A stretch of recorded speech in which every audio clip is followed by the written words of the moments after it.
If you remember Marlin being electrocuted, Dory being jacked by crabs, and depressed Bubbles, then you grew up playing Finding Nemo, but which one? Because there were 7 completely different games, and in this video we're going to compare each of them. There's a lot to cover, so let's get straight into it, starting with the console version released for the PlayStation 2, GameCube, and Xbox. Now, this version was developed by Traveler's Tales, who did the first 2 Toy Story and Bugs Life games, which means it has TT's trademark charming level select screen. The first level starts just like the movie, with Nemo going to school, and just like the movie, Marlin is being a real prick about it. Don't even think about it. It's either school or back home for you.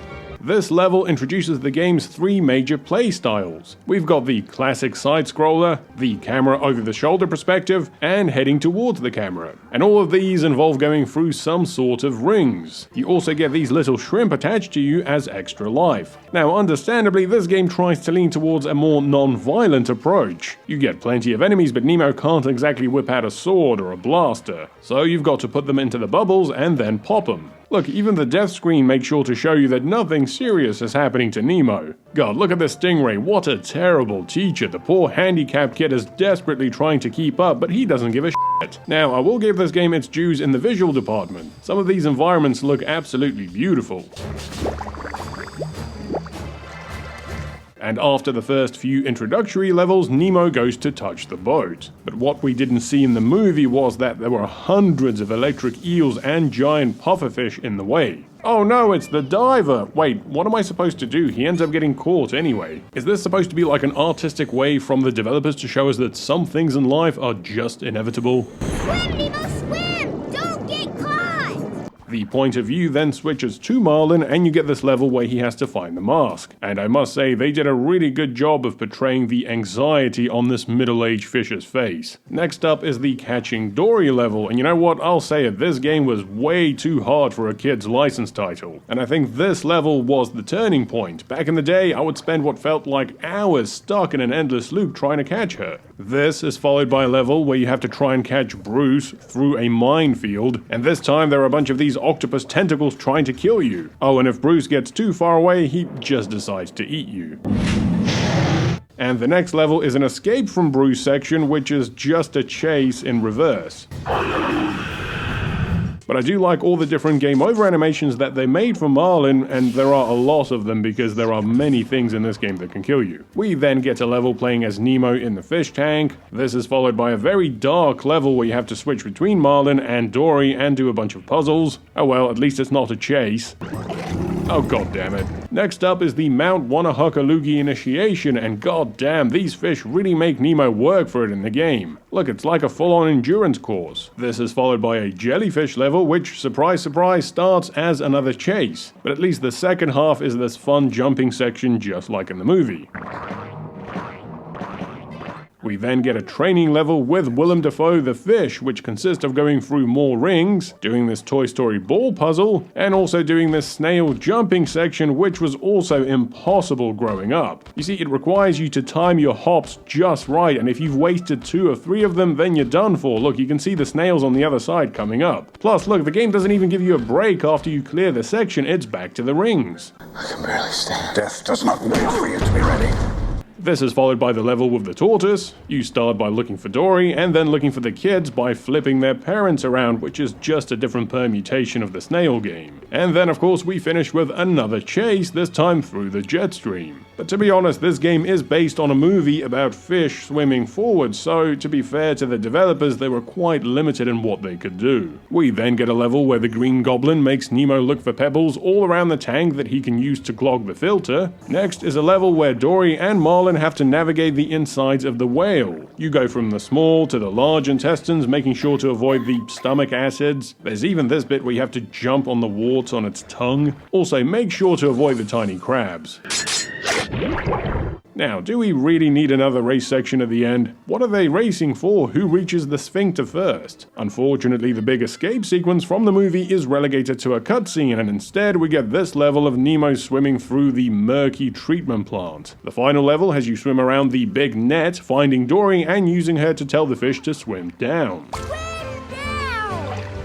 Also, it looks like the Australian fishermen try to retaliate by throwing big cogs and tires at Nemo, so you better watch out. And that's it. Now, this game does have a bit of replay value. If you complete certain objectives for each level, you do unlock these bonus stages. Okay, so that's it for the console version. But there was also two different PC games, both developed by No Wonder and both being interactive games for younger kids. The first is simply titled Finding Nemo. It's set across a series of pre-rendered environments and has you point and click and do basic puzzles. You can also switch between Marlin and Dory and Nemo at any time. Although for some reason the quit menu is Dory and Marlin nodding and shaking their heads in this really creepy way. Look, Marlin looks like he's a terrorist hostage. The second PC game is titled Nemo's Underwater World of Fun, and this one is a straight up collection of 5 minigames. We've got the current race, the shape matching game, we've got the Willem Dafoe music challenge. Can I ask you something? Can Spider-Man come out to play?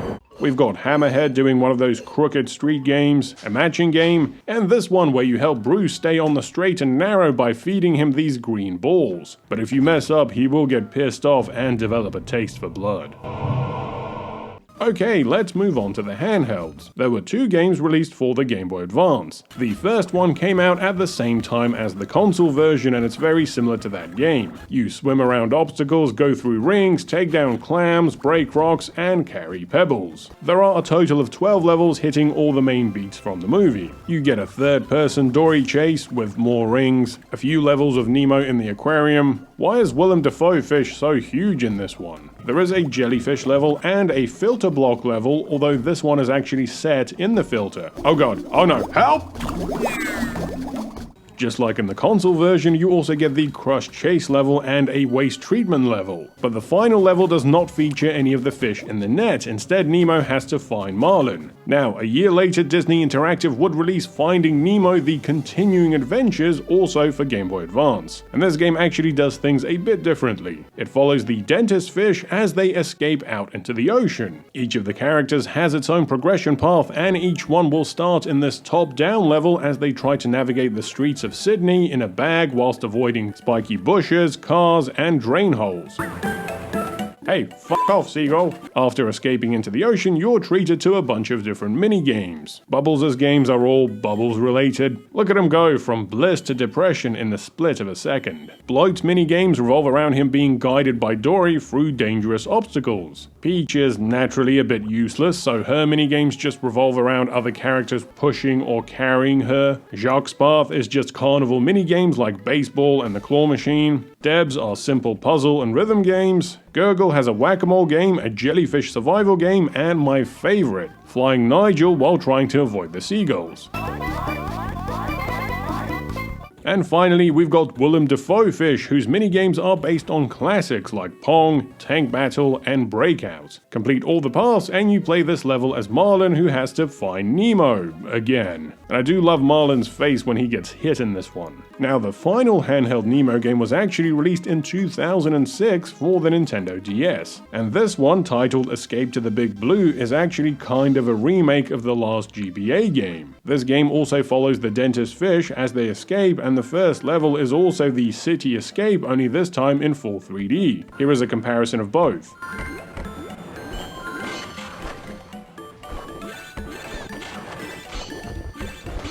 After escaping, each fish has a bunch of unique minigames, but only about half of them are from the Game Boy Advance version. The other half are all brand new and have been created to make the best use of the DS touchscreen. Plus, the old GBA games have been overhauled. Here is a comparison of some of them.